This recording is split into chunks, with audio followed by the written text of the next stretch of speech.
That's just a strange and peculiar setup, isn't it just? I can see me. This is a new way of doing it. I've not tried this. I think that means I can actually, ooh, look at that. I can actually look at the chat as well. Oh, that's easier. Oh, that's way easier. I can put links and things in. Oh, this is very cool. Wait a second. Oh, nice. All right, so maybe I should do this more. I just like the cell phone. I like having the idea of like just being able to carry the cell phone around wherever you want to go.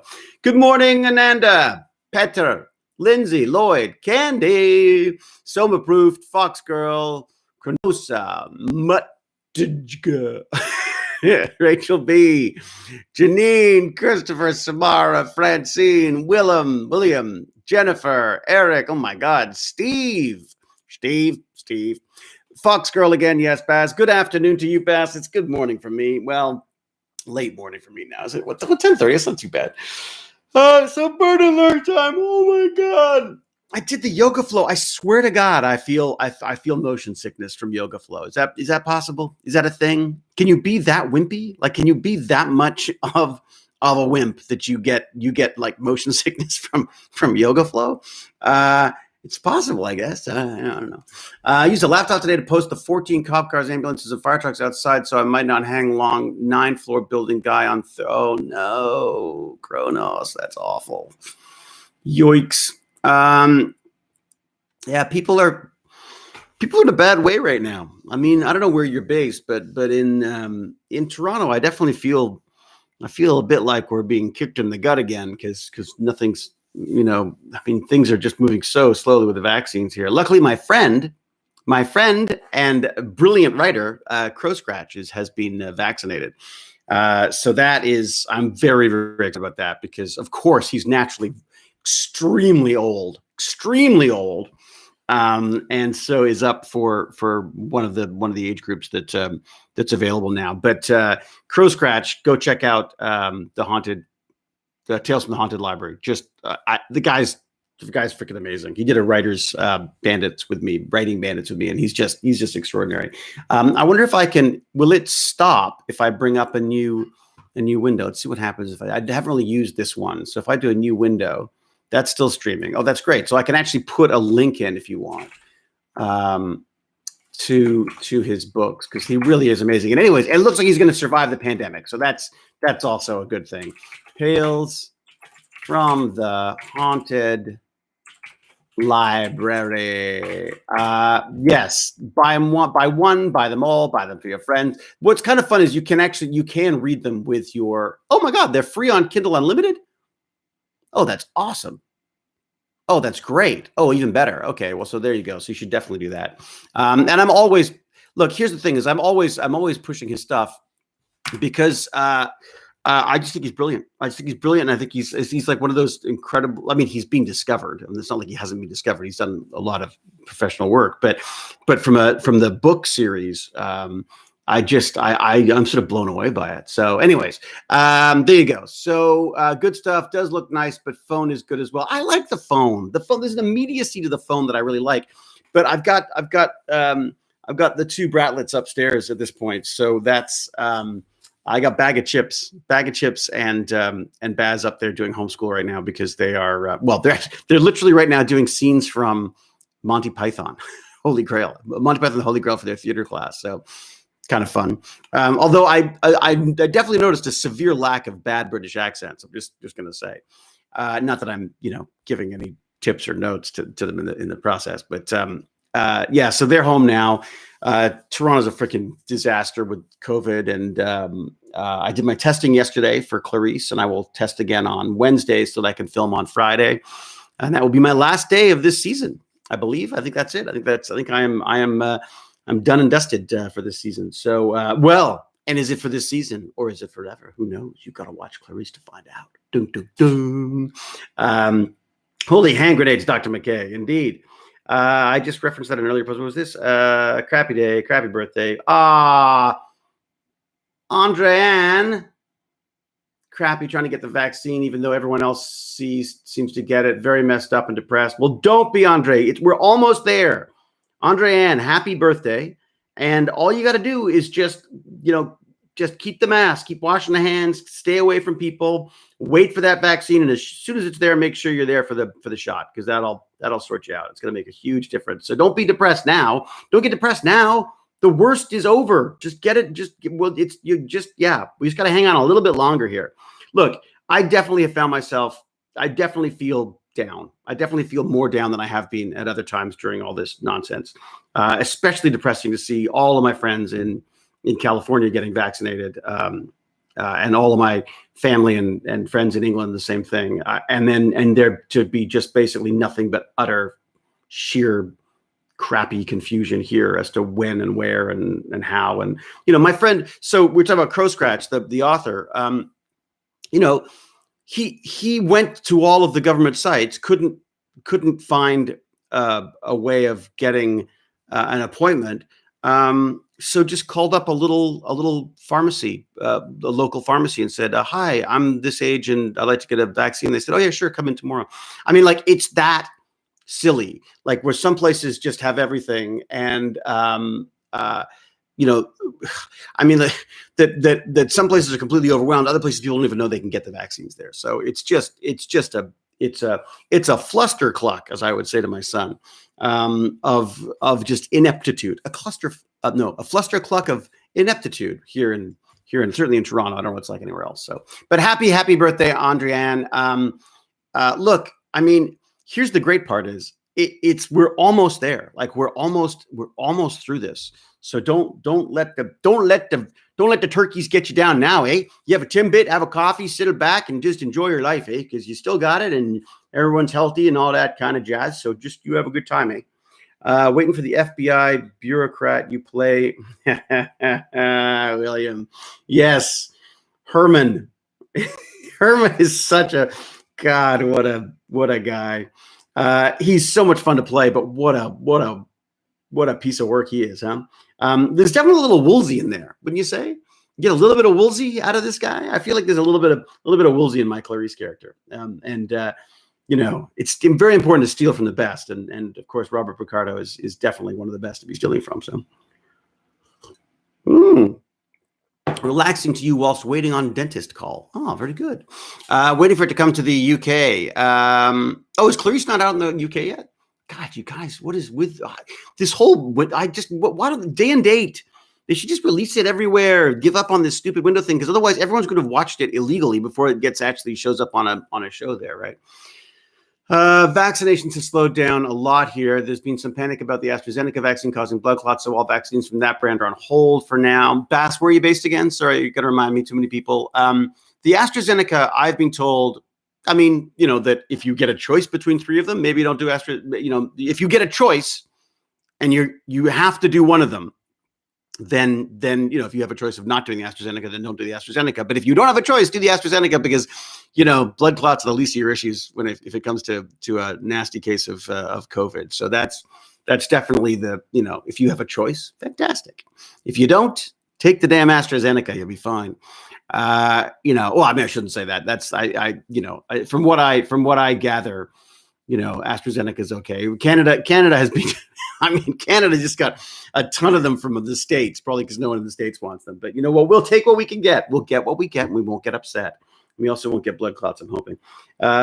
Could give blood clots to better the vaccine than not. Exactly. Dramatic impulse. This is the thing. You think there's a chance of blood clots with the vaccine. It is a billion times worse if you're up against it with COVID. So, and Eric is taking whiskey. Well, good luck to you with that, Eric. Because I'm not sure. It'll certainly help your mood. I'm not sure if it's going to help your health. My parents got the Pfizer vaccine, waiting on the second dose. Fantastic. With my family history, I probably should wait. LOL. Well, it's funny because I don't know. So you're a doctor now, pushing the vaccine. So you're a doctor now. Yeah, it's me. I'm a doctor, but only on TV. I'm pushing vaccines for sure. Absolutely. I absolutely think people should take vaccine. It just makes sense to me. I don't, it's in my mind, I mean, obviously, it's whatever country you're in. If they're saying that they've pulled the AstraZeneca, then they pulled the AstraZeneca. They've not pulled it here. It seems to be okay here. We've not had any clotting cases that I'm aware of here.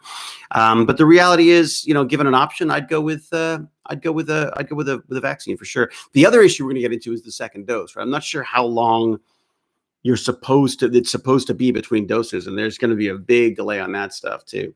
Dr. Death. No, James, that's not what I am. All right. First time here. Tanmay. Well, welcome. Welcome to our little corner of the interwebs. Ari Berman says, don't wait. Exactly. Ari would know as well. Yeah. I mean, look, as soon as I can get it, I'm getting it. I've been on every, me, I don't just play a coward on television. I'm in there I'm looking in there for the possibility of getting a vaccinated, every day, basically. So, all right. 3 weeks for Pfizer, 4 for Moderna. That's interesting because my father is being told after his first dose that it's going to be 4 months or something. So, hello, Ivan. How are you, my friend? Do you like Avengers? Meh. Avengers, okay. I mean, to me, it's like it is the Walt Disneyfication of the comic book genre. I've always preferred the slightly odder comic books. I mean, while everyone else was reading, mutants and X-Men and stuff like that, I was reading Rom Space Knight. I liked Rom Space Knight, even though it was just really just a giant ad for a Mattel toy, I think. I freaking loved that. I mean, and Swamp Thing was a big one for me. Sandman. I just don't want to see any of them as shows, frankly. I mean, they're welcome to make them. I'm just not going to watch them because I have a history with that stuff that I love. And I don't want it taken from me, really. Constantine, again, I was a big Hellblazer fan as well. It was weird watching the movie of that. But again, I could sort of distance myself from that. Like, it seemed different, if that makes sense. So Dr. Beckett would recommend the vaccine. Darn right, Trinity. I'm good, thanks. Will you be streaming today? I will, Ivan. I'm supposed to be doing Tech Bandits today. I'm hoping I'll get it together to get a Tech Bandits today and see what's up. I love the DC comics. Yeah, I was definitely more of a what are they called? Like a Dark Horse, the Dark Horse comic stuff. I love their stuff because it's just odd, quirky. One of my favorite artists right now is Jeff Lemire. If you can check him out, Jeff Lemire's stuff is just a sweet tooth. Fantastic. Read that before they make a stupid TV series out of that. Oh my God, Blastier. Thank you. Morning, sir. Just wanted to say that I'm nearly finished my most recent full Stargate canon binge, and McKay has been a delight as always. Blaster, thank you very much. You don't have to pay me and pay me compliments. When they say pay you compliments, you don't have to actually pay for those compliments. I welcome compliments alone too. But thank you very much. That will go towards some, tech banditry stuff. In fact, one of the tech banditry things that I've done, very selfishly, of course, is I had a great chat yesterday with a couple of fellow nerds about hearing aids. I won't mention names because I just don't know if they want their names mentioned or not. But and he actually programs for these devices, for these hearing aid devices. And I was, of course, doing my usual whining and complaining about my devices and how much I hate the fact that I got to go to an audiologist, and the audiologist goes like, how does that sound? And I say, I don't know. And they say, how does that sound? I say, I think it's better. I was like, give me the dials. I want to do the little tweaking. So he's walked me through how to do that. Not specifically. And he's warned me that I can do a number on my hearing without it. So I've got these little hearing aids, and I've now ordered a little Wi-Fi unit that I can Wi-Fi. What am I, 1,000 years old? Very good. It's a hi-fi system. I got a little Bluetooth system that allows me to connect to the little hearing aids, and I can actually program them myself now. So not program them, but I can actually sort of configure them myself now. So that will be fun to play with. He's also got me kind of excited about this Taipan thing. I should give you a link for that too, because it's pretty cool. This is like an open source. It's the beginning, definitely the beginning of an open source hearing aid, which is just really neat. Did I put that? I gave you the link for that, right? I gave you the link for Crow Scratch. I think I did. If I didn't, let me just put it in again, just in case. I'll put that in there. I'm not sure what that accent was. That was truly. Who's that? Is that the right one? I think that's it. Try that. Okay, so there's that. I think that's Crow Scratch's books. And now let me see. Let me find this other one. This tympan thing or taipan. So taipan, hearing aid. Is that right? Hearing aid. Is that right? Tympan. Is that it? If I spelled it wrong, I probably spelled it wrong. Open hearing. That's it. Tympan. I think that's it. There you go. You don't want the shop. You want to know about it. Let's go. Let's go to the home. Let me give you this. Home. Home is where you wear your hat. Okay, here we go. Let's do this. This is that right? Have I got it right? Open source hearing aid development. Is this the one? Yeah, there you go. Okay, got it. All right, this is pretty cool, actually, I got to say. And it's this is the kind of stuff that excites me is the open source stuff. we were sort of joking about this last night about how I screwed that up. About how I just freaking love assistive tech. I don't know what it is. There's something about assistive tech I've always loved. This is a weird mystery. Speaking of blood clots, I got a blood blister on my finger without actually doing anything to it. Like I had no injury at all. I have no idea what I could possibly have caught it on because I don't remember anything at all. There's no pain, just a blood blister. How weird is that? Obviously, I'm dying. So they created a monster teaching him to use links. I know, isn't it awful? So this is the thing. So normally I'm on my phone, so I can't do links, but now I can do links. It's great. And yeah, getting older. That's me. I haven't watched Farscape yet. I got to do that. Hey, dude, done that to my cheeks. Aliens. Great, super. It was like some kind of an alien abduction. Can you post your Bandit's Amazon battery link? You post your Oh, I was gonna do that, wasn't I? Shoot. I don't even know if that's still valid anymore, Nanda. That was a brilliant idea that I had that I don't think I ever did, which was it was a link. It was like an Amazon affiliates link. So if anyone needed to buy batteries, they would buy batteries through this link, and then the affiliate link would give us a little bit of money just for things that sort of renewed that I thought would be a good way of raising money for the Tech Bandits. But do I still have that? You know what? Thank you. I will look into that for sure. I don't want to bore everyone with that. The robot was a donation from a fan that he rebuilt. Tanmay. That's right. So this beast here. So this is the Meccano. I can't remember what the actual model number is. Sorry, buddy. Have you been plugged in? Will you actually work if I turn you on? You might, Let's see. Or not. Oh, I may have unplugged it. Shoot. Is that what I did? I did. Okay, hang on a second. Hang on, everybody. Just relax. There you go. So yeah, this is the beast. The beast obviously doesn't come with eyes like this. So I added, this is a little Raspberry Pi sitting on the back. I basically just can you see it? It's hard to see, isn't it? But there's basically a little Raspberry Pi wired to the back here. And because I just, I felt that the eyes were nice, but you want to do something. I mean, you got to make it your own somehow, right? I mean, even back there, I've got like robots with mohawks and things. I mean, you gotta. I feel like there's a. You want to. I've always loved. I love the idea of clean tech. I love the idea of like cool, sleek things like that. But the reality is, my favorite kind of tech is that sort of bashed up, used. High powered, but low aesthetics, if that makes sense. So I just, this was a wonderful surprise. I got, this one of our bandits from way back when, I guess, found this kicking around the house and was like, well, I don't use it, but the bandits might like it. And then we went to lockdown, and he's been my best friend ever since. He's actually voice controlled too, I believe, aren't you? I don't know how to use him. I haven't used him in so long, but there's probably a way to, is it, what is it like? Hey, robot.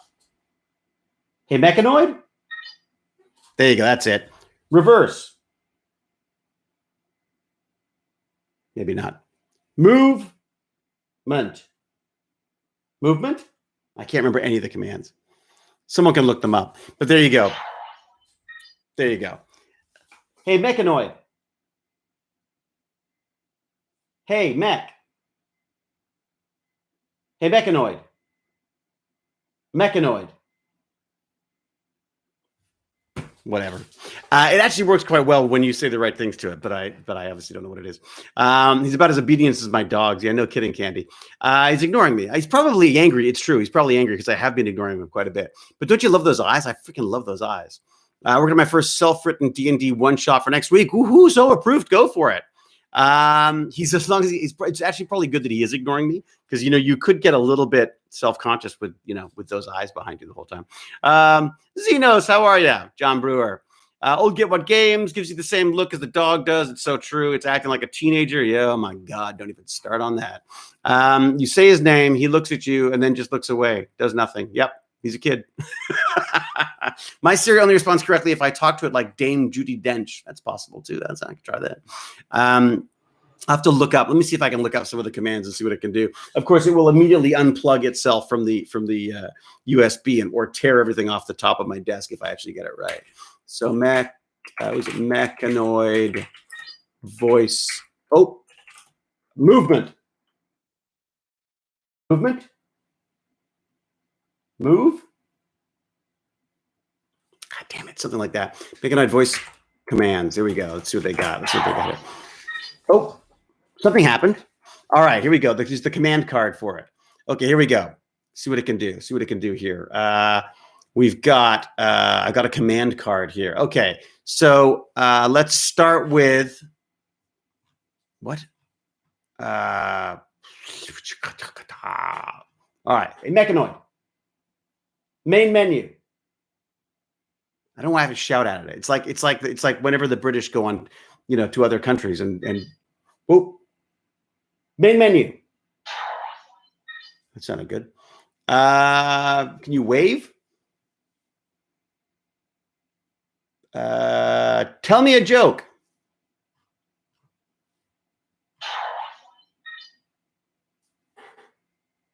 A mechanoid. Main menu. Tell me a joke.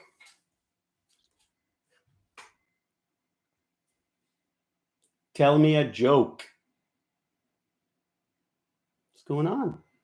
Ooh, the Raspberry Pi slowing down too, so it doesn't like that either. What about mechanoid? Main menu. Words of wisdom. Words of wisdom. No, doesn't seem to want to do any of those things. Play a game. What? What settings? Really? Wow. That's working really well. All right. Say main menu, play a game. Okay, so mechanoid. Main menu. Exiting to main menu. Mechanoid. Say something. Was that one of them? Did I see? Oh, mechanoid. That's still in green. Tell me a joke.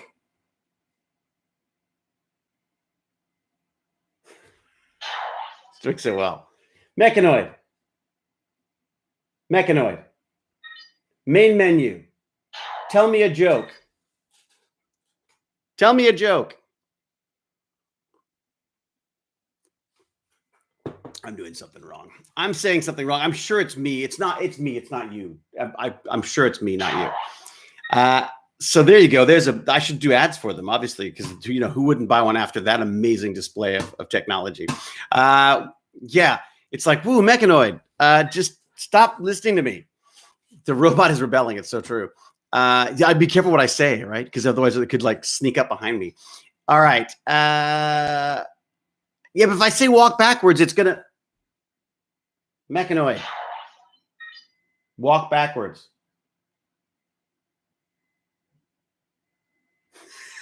Mechanoid. Main menu. Walk backwards.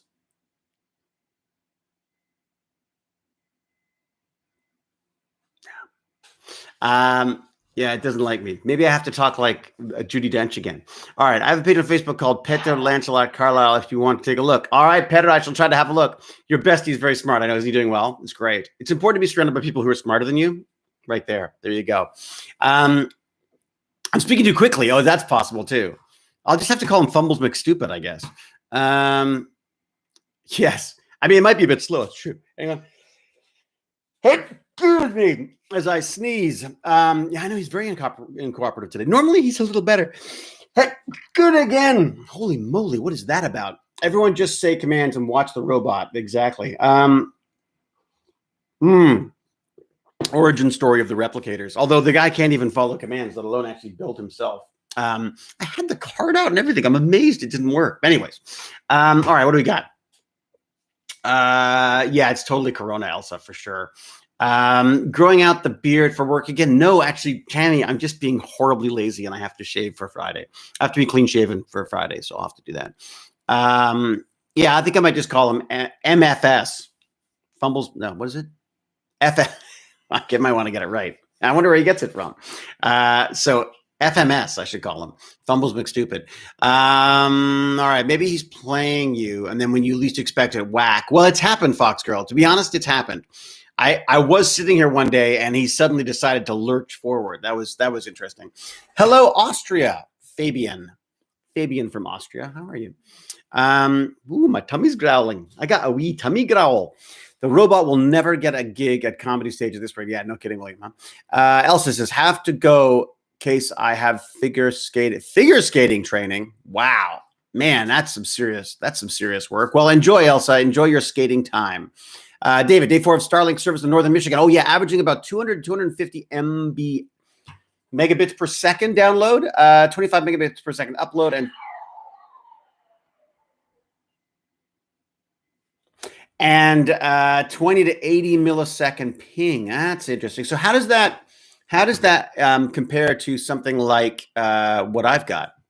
Let's have a look. Let me see. Speed test. What is the one I always use? There's a speed test I normally use. What's it? The Ookla. All right, Ookla, what do you got for me? Let's see. Go. So this is the speed now, keeping in mind, of course, that there's probably like a million kids on this right now. Is that it?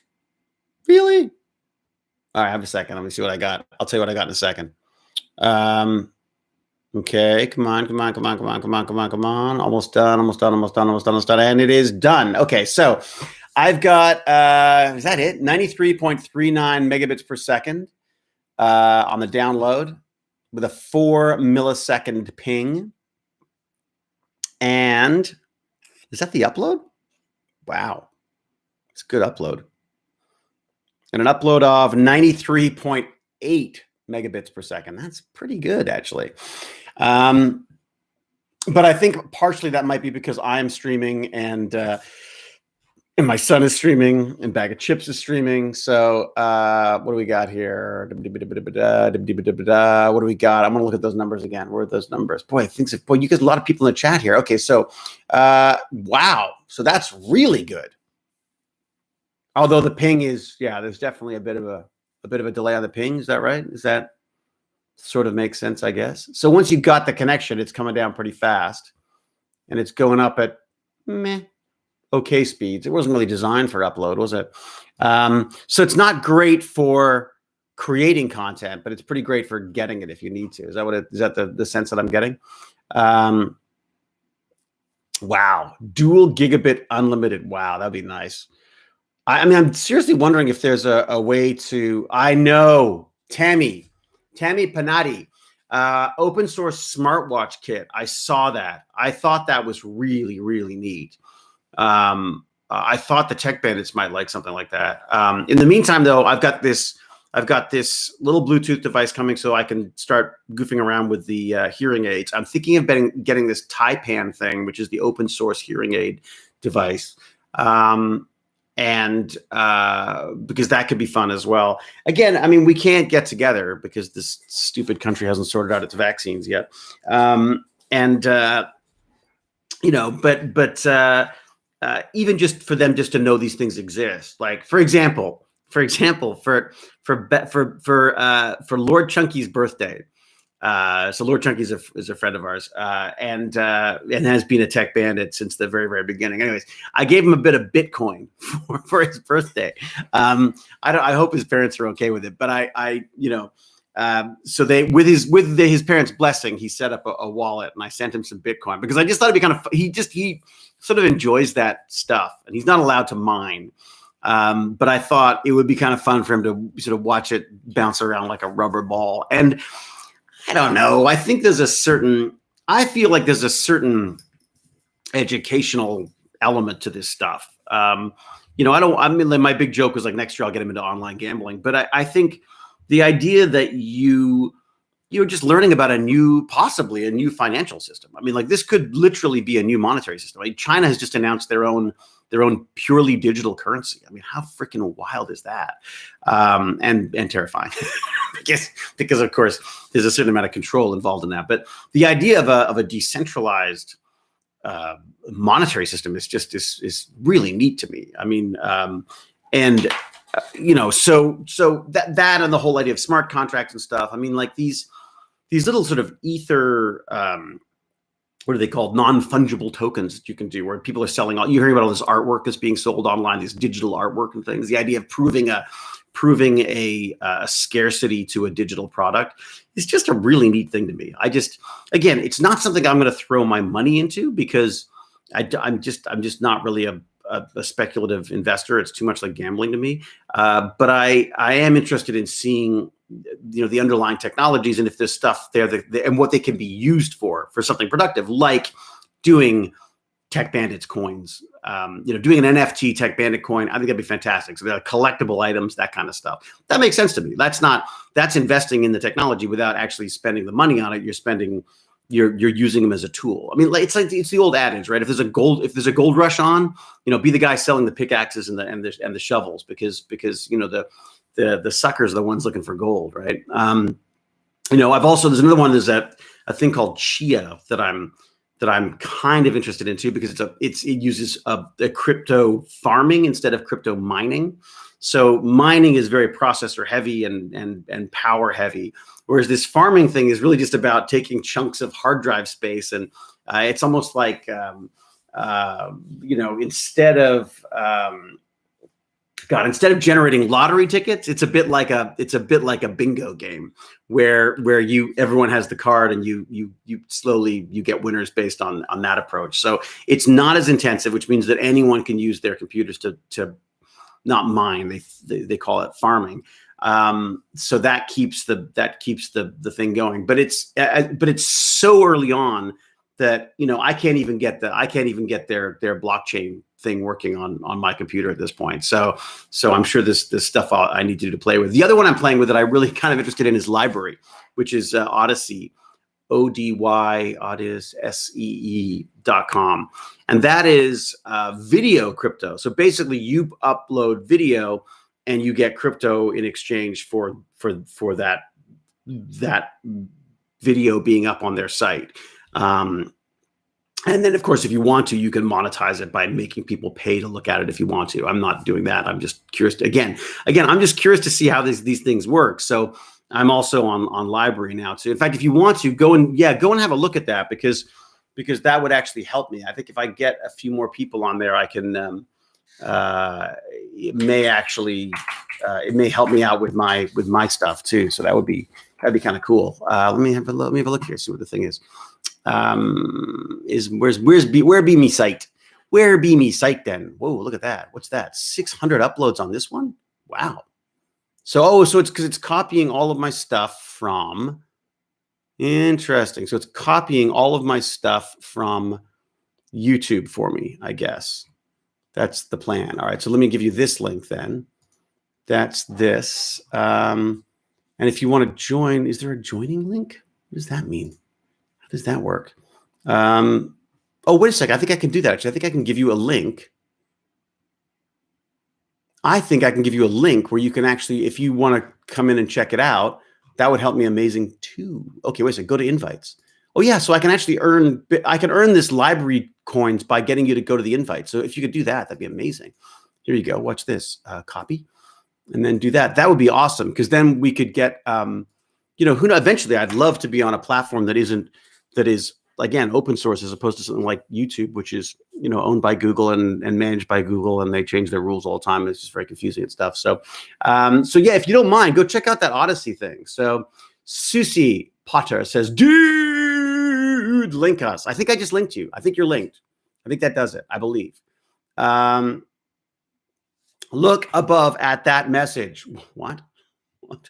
What's that? I think Library took a dump. Talk to Barney. Yes, it did, Chris. Absolutely, it did. Again, this isn't about me making money, for that matter.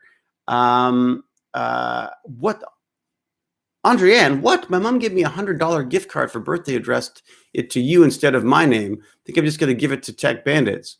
You could put it to better use than me. Oh, Andrienne, if you're feeling low, no. If you're feeling low, buy yourself something nice, Andrienne. Don't, yeah, no, you got to give, you're feeling low. And when you feel low, you're like, what's the point? And throw everything away and all that kind of stuff. Don't do that. Get yourself something nice. Don't, I really, really appreciate what you're saying. And look, I mean, obviously, we Tech Bandits would be fantastic. Any money we've got is always great, but it's gravy. It's not essential right now. I'm working now, so I have money to put into Tech Bandits. So that's the way I've always done it. I enjoy doing it. It's like some people have boats, some people have boats and crazy expensive hobbies and golf and things like that, and I have Tech Bandits. That's what I do. So I really appreciate it when people do donate, but at the same time, it's not an essential thing. And Andrienne, it sounds like if you're feeling a bit low and it's your birthday and you got $100 gift certificate, I would get yourself something nice. That's what I would do. I very much thank you for that, but you need. It sounds like you need to cheer up more than I do. So go get yourself something wonderful. Or there you go. Go invest in some crypto. You want to do some gambling? Try some crypto. There you go. Or Magic the Gathering cards. Oh, I know. To be fair, Magic the Gathering cards are crazy expensive. Jim, have you started buying the actual cards as well? You know, Gervais. Hello, Jim the Evo. By the way, everyone, go check out Jim the Evo. Although I think he's more on Twitch now, so go check out James R. Gurney on Twitch. He's fantastic. He's fantastic. We love the man. Does some fantastic. Was no Jim the Evo? No. What is that no for? You're not buying the cards? Oh, no, you're not buying the cards themselves. Well, you're missing out, James. You're missing out big time. David, and Patador is here with the question of the day. Thank God. Saved me before I ran out of things to say. Like I'm ever going to run out of things to say. David, question of the day is, if you could travel to the past in a time machine, what advice would you give to the 6-year-old you? What is this? Like RuPaul's Drag Race? Be a nerd. Yeah. I think I'd be like, be a nerd. Don't fight it. I think I spent so much of my life, in my early life, very, very unhappy because I was trying to be something that I wasn't. I was trying so hard to be this sort of cool, laid back, fabulous disaster, man. I wanted to be James Dean. I wanted to be Marlon Brando. I wanted to be Keanu Reeves. I wanted to be these like laid back, cool types of people, and I'm just not in any way. I remember people used to say like, "Oh, you'd be fine if you just relax," and instead I've made a career out of being uptight, and I think that sudden realization, probably quite late for most people, I say that. I guess I was probably in my 20s. I suddenly realized that driving around on a motorcycle with my Mad Max outfit on and trying to be oh so cool was just an affectation that didn't make me happy, if that makes sense. I love the motorcycle, to be fair, but it didn't make me happy trying to be that. It had a big impact on my relationships, both with friends and women and everything. I was very, very unhappy and not a nice person. Honestly, like I look back, I cringe at my old self because I'm probably not that nice a person now either, but looking back, I don't know. I seem to go out of my way to make myself and people around me unhappy. So this realization that I was not a leather wearing motorcycle nerd, but a Toyota Tercel with a sunroof computer nerd. And I think one of the biggest like sort of paradigm shifts in my life was when I quit acting while I was doing Kung Fu Legend Continues, and I went and I worked in IT for just about 2 years, almost 2 years, and I loved it, absolutely loved it, and I earned nothing. Like I earned a tiny fraction of what I used to get with the acting. I think I was literally working for $9 an hour at the time, Canadian. So that's like, that's basically you owe them money. And I loved it. I absolutely loved it. I loved solving problems. I loved, having, buried in these massive, packet network systems that were sort of tying into the telephone system and It was pre-internet, or just, well, pre-public internet, I guess. So the technology was something that not everyone knew about.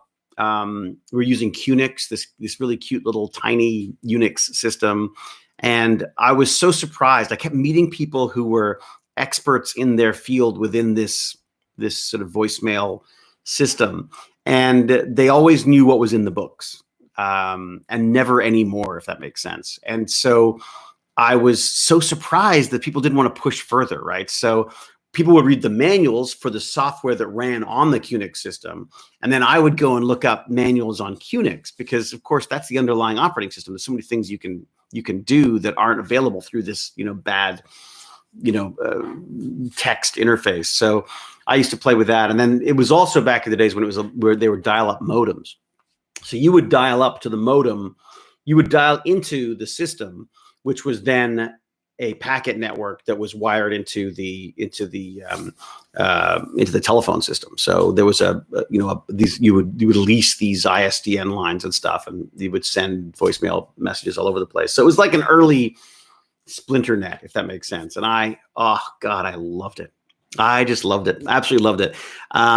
What I didn't like was the politics. I didn't like the office politics. After a while, I just found, the better you do at work in tech, the more they want. I mean, Barnacules will tell you this: the better you do at work in tech, the more they want you to manage.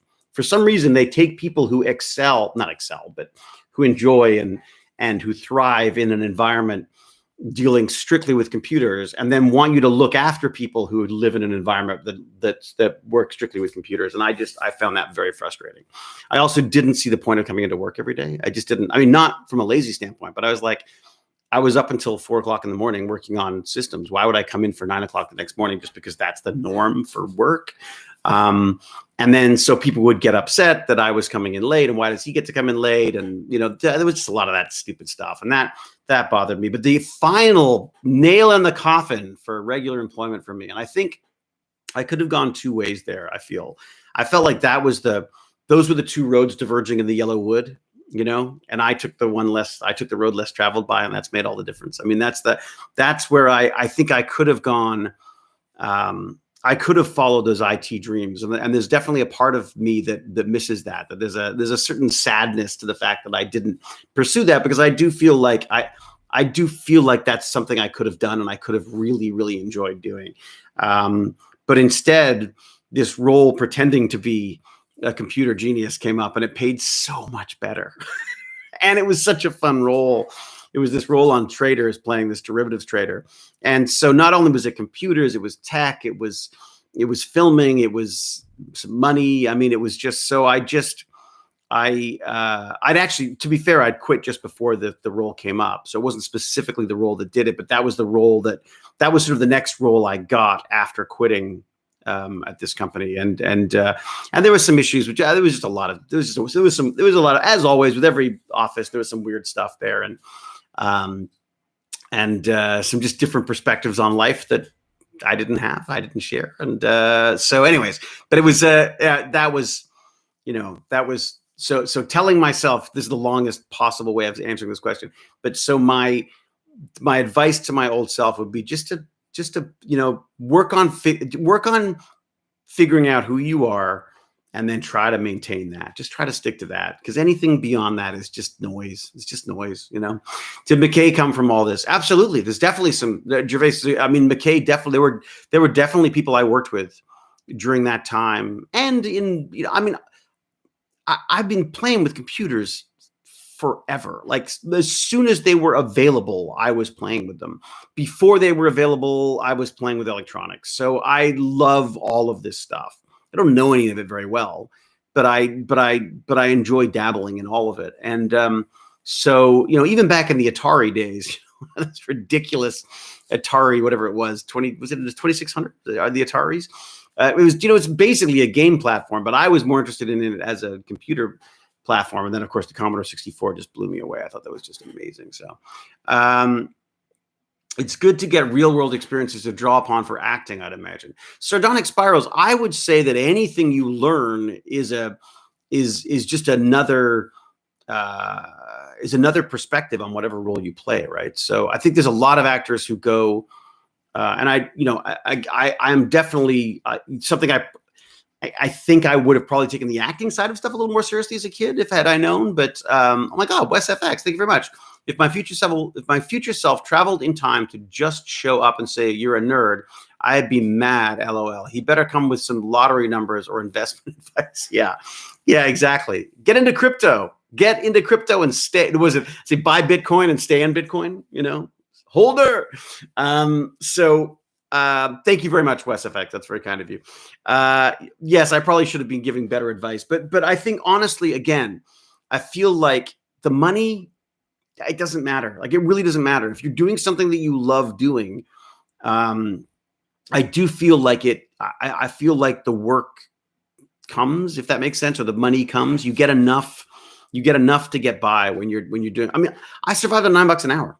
Like I went from earning shed loads of money doing Kung Fu Legend Continues, and I didn't want to do it, so I stopped. So I literally was turning down, thousands and thousands of dollars every time I didn't do an episode.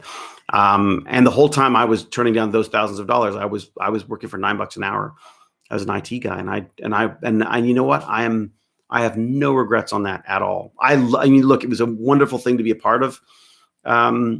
Kung Fu Legend Continues, but but I realized I was like, this is it. Like this is being a regular on a TV show. Like that's it. That's all there is to it. I was like, who gives a crap? I work one day every 10 days, and I'm supposed to be like, and yes, I get paid for, it pays the month's rent. God, more than it probably. But the IT stuff really sustained me. Like it got me. It got me excited. It got me confused. It got me, angry, and I would sit down just to work stuff out. I was so frustrated that I didn't know things, and I was so frustrated that people would just. The thing I found, the extraordinary thing I discovered about that was, you would come in knowing how to do something, and people go like, "Oh my God, he's like a genius. Oh my God, he's so smart. How do you know this? Like, what is it? Is it just like a computer thing? You're just like, you just know computers. Like, you're just designed for them." And it's like, no, I read the freaking book. Like, I literally just read the manual. Like, it's just that easy. You pick up a manual, you read the manual. I love manuals. That's the weird thing about me, is like, I don't always read them before I build things, but I love just like, noodling through a good manual. Just to get a sense of how things work. That's why I love tutorials. I love tutorials for the same reason. I find it entertaining just to sit back and watch tutorials on programs or hardware and stuff that I may never even use, but I just freaking love it. So you have your job and then your vocation. Sounds like what you have to figure out. Well, that's the weird thing though. Like, I think when you're vocation's a weird word for me. I mean, I love Sir Kenneth Robinson's term, the element, where I think there's certain parts of your personality that dictate what you're going to be, what's going to work for you and what's not. I mean, if you are truly uncomfortable in public and you are, well, as I say that, I think I'm going to disagree with myself before I even finish it. I was going to say, like, if you're not comfortable in public, why would you become an actor? But the reality is, there's a lot of actors who do that, because you could put on a mask basically, and you not a physical mask, but I mean, you could put on like a psychological mask, and then you go out and it's like you're somebody else. And I definitely think that's a big part of it for me. Like, I do feel like there's a what do they say? There's a face in a jar by the door. As you leave, everyone puts on a certain mask to deal with the world. And that's all acting is. Acting is just basically tapping into that mask and trying to as naturally as possible take on someone else's words for more. I mean, it's sometimes it's not even the characters. Sometimes it's just making those words sound like they're yours, right? So, social media is depressing as hell. I rarely check mine anymore because it is bad for my brain. Oh, Rebel Time Lady, I know, and I don't. If that makes sense. I mean, is this social media? I guess this is social media, right? I mean, that's really it, right? You know what I mean? Like, I guess this is social media, but this is incredibly therapeutic for me. I'm amazed that 101 people. Jesus, that's a big day. And now I feel self-conscious. Hello, everyone. Thank you for coming. I like, this is therapeutic for me. Like, I honestly, I think this is part of the the adrenaline rush I get from having to do this stupid exercises. Like the whole point of this is a burn and learn. My bid to stay alive and fit long enough to raise my amazing son, to enjoy the coming twilight years, my brilliant, beautiful wife, Jane. I hate exercise. Exercise is boring. So I like to learn something while I'm doing it. Then I share what I learned, blah, blah, blah. So the point being is, like, I started doing this just as a way of kind of guilting myself into exercise. It has now become a part of the exercise process, in that I don't really, I will not do my exercise if I don't have time to do the video after as well sometimes. Because I'm like, no, that's the whole point of it. The whole fun part of it is that I get to do the chat as well, right? So I find this incredibly therapeutic. And I honestly, I guess I like everyone else will look through, the chat every so often and just pick out the nasty things people say, because that's just the nature of that's basically our sort of whatever reptilian brain or whatever it is, looking for the threats, right? I mean, that's, oh yeah, good. What? It's like fight or flight right away. So I think that's a natural instinct that we have to do that. And I think social media sort of just basically, just multiplied that by crazy numbers. So I think it does. I don't think we are equipped to deal with it the way we're supposed to. And this is one of those things that, we talk about. I think I've mentioned Ray Kurzweil here before. He talks about the fact that our brains are unable to keep up with the technology now. So we are going to have to augment ourselves in some way, shape, or form in order to be able to deal with just the amount of information that is available out there. So we've created tools, we've created statistical tools, we've created big data tools, we've created AI. And I mean, AI is a weird one. I'm not sure that there really is artificial intelligence at this point. I think more of it's more sort of like machine learning than AI really right now. But the idea that you've got tools to try to work out all this information, our cell phones. I mean, we walk around with iPhones because we now need a little processing unit to deal with all of the emails and chats and texts and social medias and news and the finances and all the kind of stuff there. This is just an augmentation. This has become, there's now anxiety when you leave your phone somewhere. Like, I mean, if you don't bring your phone out even for a dog walk, I find I get a little anxious about it. So our systems have become, is it addiction? Yes, absolutely. There's definitely an element of that to it, but also, or is it evolution? That's the other thing, right? I mean, this is a tool that we've become one with. There's nothing that really, I mean, my underwear gets changed every day, but my phone's there every day. And not that my phone is down my underwear that much, but it does end up there sometimes. I'll be honest, during filming, sometimes it's the only place to put things. But more information than you require. But the point being is, like, your phone is with you all the time. I mean, you change clothes, you don't change your phone. You change locations, you don't change your phone. It's like it's with you the whole time. So, I wonder if do we try to fight that, or do we give into it and say this is a tool that we use? I mean, I suppose at some point, if your eyesight failed, and we hadn't invented glasses yet, you would just become less able to see. And now we have technology that allows us to see in a way that we couldn't before. So I'm as always, I am thoroughly nihilistic about everything, and rather, I am the dark cloud of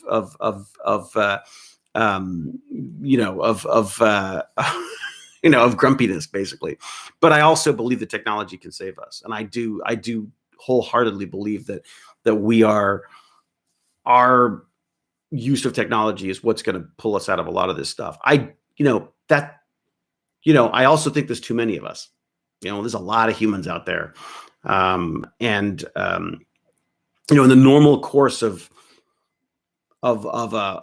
life, we would be culled, not by the Wraith, but normally we would be, the population would be knocked down as food sources run out, and as, if overpopulation and all this kind of stuff. And we've sort of got out of that. We've managed, our technology has allowed us to get through those hurdles. I mean, like COVID, COVID would have done, COVID was and continues to be absolutely terrifying in its impact on the world. But at the same time, had we not had the technologies available to us that we do, we wouldn't have continuing education. We wouldn't have continuing supply chains. We wouldn't have, obviously, the vaccinations or the medical tools for people to survive. So again, there's a double-edged sword to that, right? Because more of us have survived than ever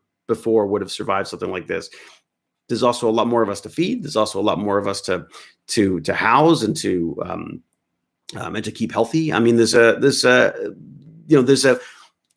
checks and balances to everything, right? So I do, as I say, I do believe that technology will be our way forward for all of these things. So, what do we got? 200 years ago, if COVID had come, it would have ruined normal life for a generation or two, I think. Traumatic impulse. Yeah, I mean, it would have. It's interesting. I mean, it's sort of hard to know what would happen, right? Because I guess the viruses mutate all the time, and if the virus is killing everybody, then I'm assuming that the virus would. I don't even know how that would work, actually. If a virus comes in and wipes out everybody, then how is that the virus maintaining its, how is that the virus propagating, right? I'm assuming there must be a certain number of people. What is that? Hey, chat, hit that thumbs up button. It helps get David seen by more people. Oh, really? I didn't know that. Where's the thumbs up button? I don't even know where the thumbs up button is. Is there a thumbs up button? Oh, there is. Look at that. Can I thumbs up myself? And that helps, does it? No, I can't do it. All right. Bad code for virus. Populations are dropping now. Look at South Korea, Japan, USA, and a few more countries. Birth rates are dropping. Well, that's another interesting thing, Lloyd.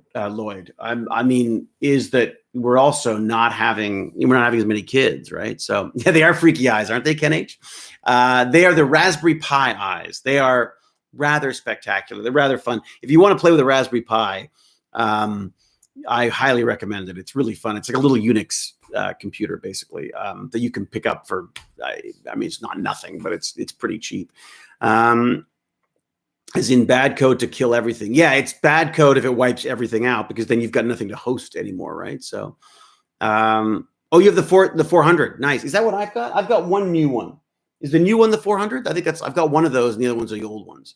Ascension, yeah, obviously Ascension is the way to go. Truth, Fling, and Honky. If you go to Deagle, look at the projected population drop in Canada and USA. It's alarming. Really? What's Deagle? I think logically, since the virus needs the hosts to survive, wouldn't it try to prolong its effects long enough to multiply and lay dormant until it needs to? Yeah, that's what I'm saying. Is I'm wondering if there's a certain element of that. I'd be curious to know. I mean, obviously, there are much smarter, more educated people on these things than me. For example, Jim the Evo would probably know this. In fact, I guarantee you he'd know this. All right, what do we got? I'm making a small galaxy simulation game on it. Ooh, really? That's kind of cool. Making a small galaxy simulation game on the Raspberry Pi. Wow.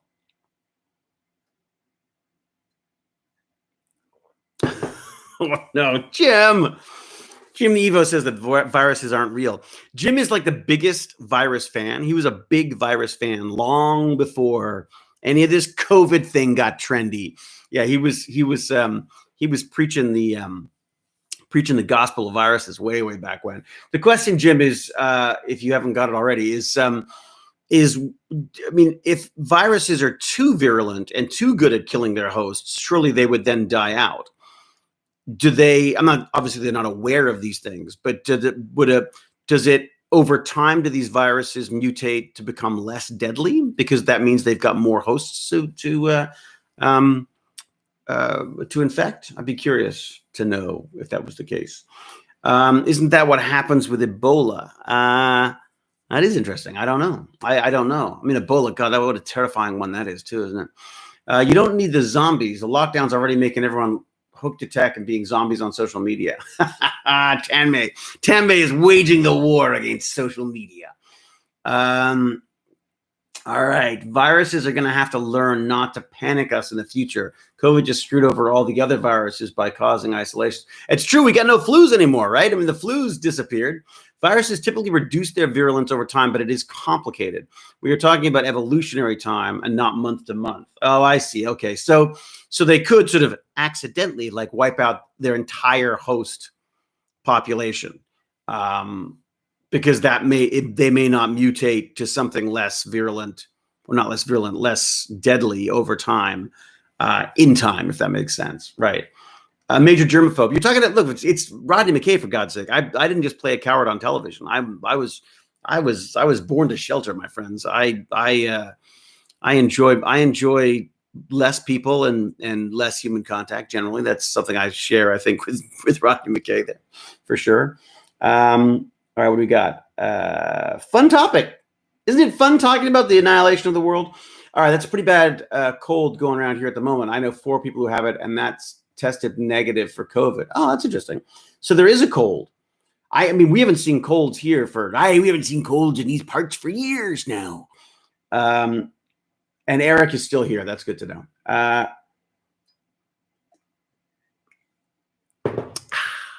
There was a great book by Paul Ewald on this topic. Yes, a virus might be able to destroy its host. I would not expect it to happen with an established virus, but a zoonosis event could lead to that. Zoonosis, I believe, is when it jumps species. Is that not right, Jim? Stop saying you're a coward. But Fox Girl, I don't just play. I was going to say it. I mean, I think. Look, I think I have a healthy respect for cowards. They survive longer in many cases. What do you got? Several species like bananas have been wiped out by viruses. Yeah, the bananas. Oh my God, it's like the apocalypse. The bananacalypse has wiped out the bananas we used to eat. Right? These are a whole new breed of bananas because of that. I didn't realize that was a virus that had done that. Merry Death Day from the Truth Flinging Honky. There you go. Hello there. So what are we talking about today? Oh, man, we're covering it all, but basically now we're on to viruses. The Gros Michel was wiped out by fungi. Well, that's interesting. Vicky Cartwright, thank you very much. You're obviously you're an amazing enthusiast. We try not to use the word fan around here anymore. I'm trying to wean myself off the term fan because it sounds. I feel like it's been sort of hijacked by sort of big business Hollywood and the fandom. There's this kind of like mercenary quality to the term fan now that I don't like. So I'm going with enthusiast. And right now we're virus enthusiasts, right, James?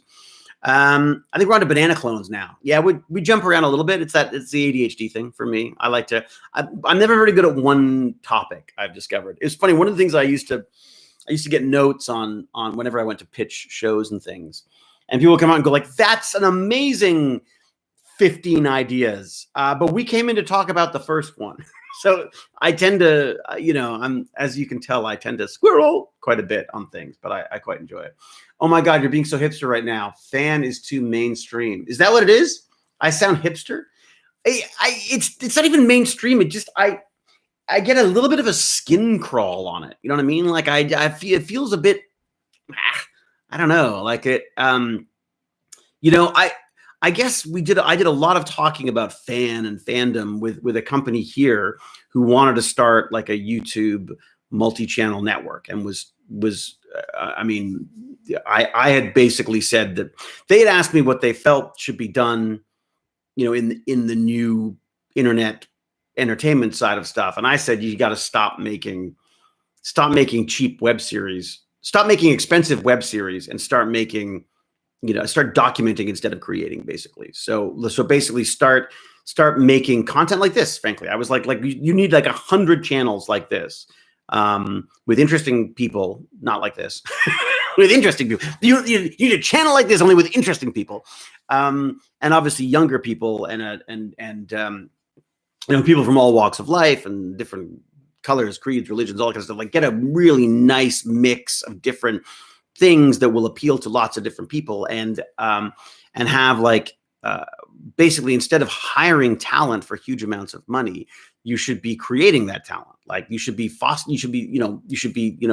uh, fostering early talent. Like find a couple of young gamers who have a YouTube channel and say, okay, I'm going to pay you, I don't know, like either with sponsorship or $1,000 a month or something, or $500 a month, or just something, so that you have, you are a part of their process, and then you bring all these together to it's a multi-channel network. It's what it turns out a lot of other people were also doing that as well, obviously.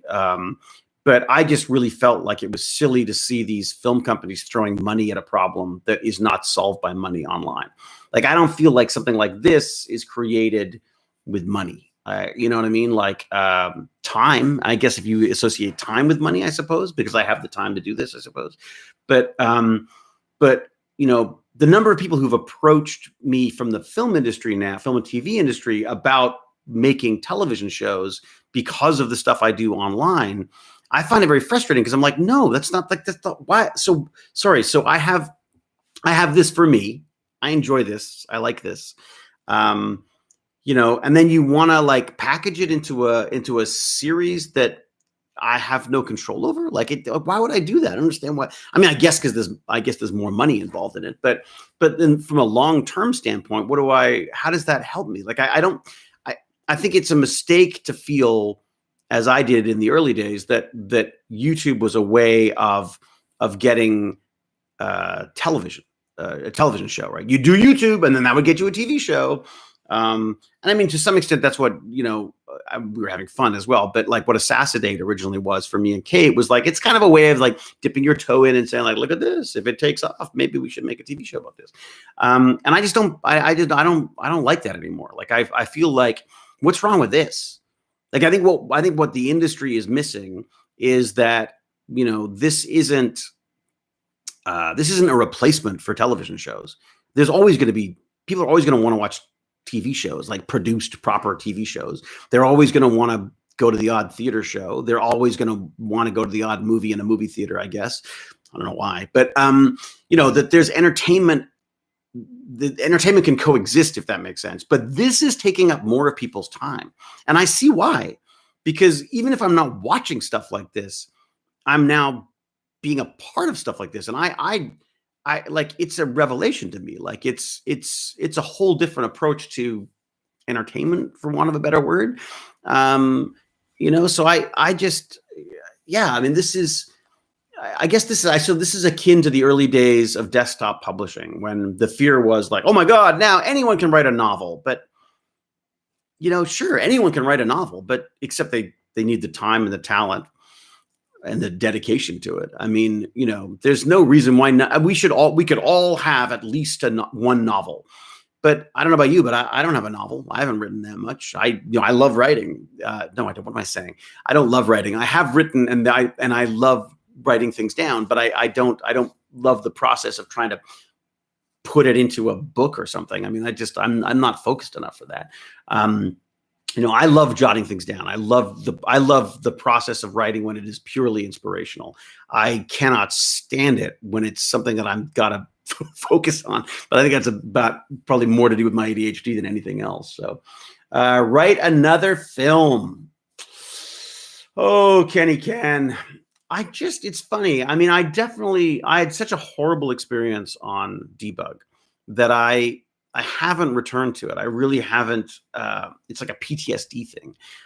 It was such a, Jane gets very angry at me when I say that I don't like the film, but I can't like the film because it's not what I wrote. Even I freaking wrote it, I directed it, and it's still not the film I wanted to make. And I find that very, very frustrating, and I'm very angry that I let that happen. So I have a really bad feeling about that film. Is it a terrible film? I think so, but other people like it, and that's, I mean, I think that I know that there's baggage when I watch it, of course. So I've not wanted to jump back into that. I think the only way I would go back into making a film now would be something I would have to make it so incredibly small. I would want it to be entirely self-financed, So it would have to be, I mean, nowadays it would have to be under, I don't know, under $100,000. How's that? I could probably raise $100,000 to make a movie, I guess. That's nothing when it comes to a movie. So you got to really figure out what you're going to make with something like that.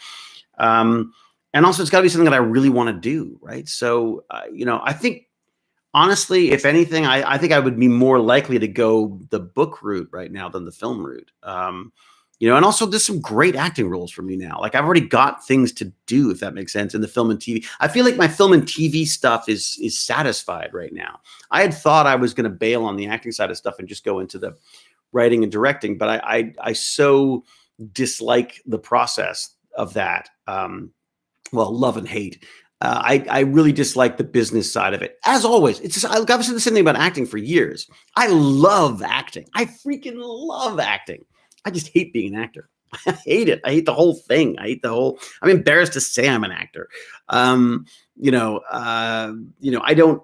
don't seek out actors as friends, though I have obviously over 30 something years, many of them who are absolutely lovely, fantastic human beings, and many of them on Stargate. It's not weirdly, it is my job, and I take a certain amount of pride and joy in it, but I'm still, it still feels a bit like lightning in a bottle to me. It still feels a bit like I learn my lines, and I really hope it's all going to work out fine. And maybe if I trained, it would be a different thing. But I would, I chose to spend those years playing with Commodore 64s and learning how motorcycles worked and things. I didn't want to do theater school or acting classes or any of that kind of stuff. And I feel a bit bad about that, because I feel like, it's my job. I should know more about this stuff. But my interest was always in the technology side of it. I much preferred the cameras and the editing and the visual effects and the lighting and cinematography, all that. I mean, anything except the acting, I was more interested in, if that makes sense. So I thought that was kind of neat. I was going to ask, did you lose a lot of weight from stress while filming Debug? Hope you don't mind me asking. No, Foxdrill. Well, the original idea for Debug was to make it for very, very little money. And this is where I went astray. I absolutely went astray on this. And I take full responsibility for that film not being very good, frankly. But at the same time, but because I didn't stand up to people who claimed they knew what they were doing. And that was my biggest frustration. I'm of a technology world where, people who know what they're doing get better jobs in tech, and they move further up the scale, and they know things, and they have lingo and terms and things that you learn as you go along, and they're supposed to be the experts. In the film industry, everyone thinks they're a freaking expert. Everyone believes, no one can tell the difference between knowledge and opinion. And most of this industry is opinion, and that's very frustrating to me. I really, I want something. I want it to be quantified. I don't like this sort of like, I said it, so it's true type things. And I don't, yeah. So I felt that I didn't stand up. I knew things weren't going to work, or I felt things weren't going to work, and I was told that they were going to, and they didn't every time. And I think one of the problems with actors directing is that we are used to trying to team player, make it all work. Well, my approach would always be to sort of like, what can I do to help make this happen? Oh, that's a problem. Great. Let's solve it like this. So I did a lot of that problem solving stuff. But as a result of doing that, you whittle down your vision of what you wanted to do. So the reason why I was so thin in those days was that I had lost weight because I thought the cheapest, smartest way of making this film was for me to play the Jason role, what Jason Momoa ended up playing. And the idea there was, again, we were going to make it for a very, very small budget so that I could play the bad guy, and then we would bring in some sort of name talent to play the younger members of the crew. As it turned out, what happens in Canada is that there are different funding levels, and the people who we got into bed with were, the more money they spent, the more money they made. So so all of a sudden the budget goes up, and like at the time you're like, well, that's great, there's more money for the movie, and it's like, no, it's not. But there's more responsibility to have names, and I think there was also control issues there. I don't think they liked the idea of the director and the writer being sort of the essence for the film as well. So if you're in the film as well, you wield a power that even a writer or director doesn't have. If you refuse to come to set for whatever reasons, then you're not filming. What do you do? Right. It's not something I've ever done, but it's something I suppose that could be held over you. So I think there was a definite fear there of having that third element of power in this, in the making of the film. So and I'm always a little bit self-conscious of like, I'm an actor? Am I in a bubble? Am I not realizing where my worth is there? So I knew that I wasn't going to sell a movie. I knew that wasn't, box office wise, my name was not going to sell the movie. And I had hoped that we would find, a supporting cast that would. And the real reason why I wanted to play that role, which is entirely utilitarian. I knew I was going to show up. I knew I was going to be on time. I knew I was going to know my lines. And I also knew that if we found ourselves when I found myself in trouble as a director, I needed a Mars bar. I needed Mars the dog from Dog's Breakfast. I needed something to cut to, or someone to cut to, when I started putting it together and realized I'd made a mistake. And I thought, I will be the Mars. I will be the Mars in this movie. I will be the Mars bar mutt, the magic mutt. And we would just save all of the stuff that gets shot with the computer guy until the end of the shoot. And then we can, just grab shots as we need to in front of a green screen or whatever. That was the idea behind that character. But then again, when the budget goes up and you lose control of what's going on with this stuff, and there are other ulterior motives and other things going on. I won't go into details on that, but I have my theories on that. But it became very clear that we needed a name to satisfy the funding bodies up here in Canada, and also the distributors who did basically nothing for the film when it did come out. Jason just seemed like, he was someone I knew and someone I loved and someone, I had always sort of joked about working with. So we made that happen. So, I love Jason, and I really appreciate what he did and what he brought to that film.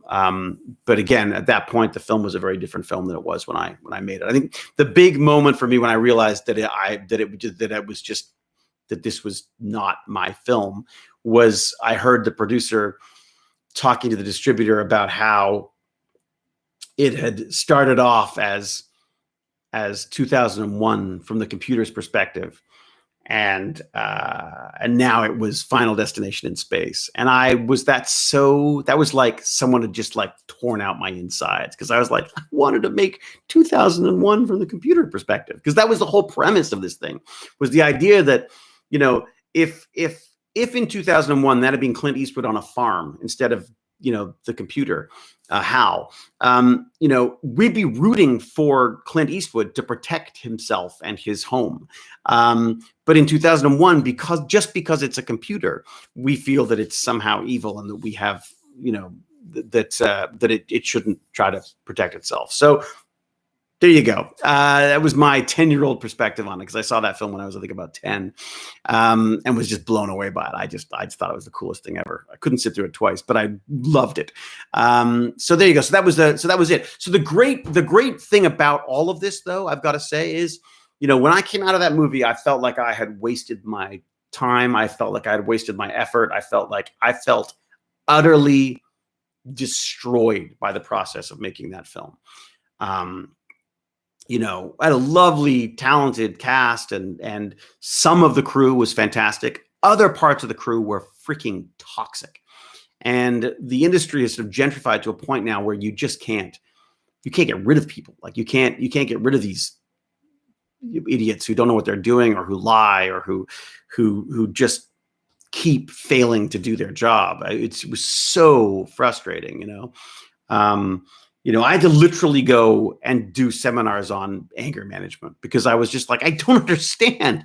Like, if someone sucks at their job, you can't say that's terrible. No, you can't do that. And like, I was just awful. Anyway, so if I was to go back to films now, I think it would have to be something that I had complete control over, and it was small enough for me to know that any failures that were happening were my own. Like with Dog's Breakfast, anything wrong with that movie, and there's tons of stuff wrong with that movie, and I love everything that's wrong with that movie because I can tell you exactly why we did what we did with that and the reasons why things didn't work.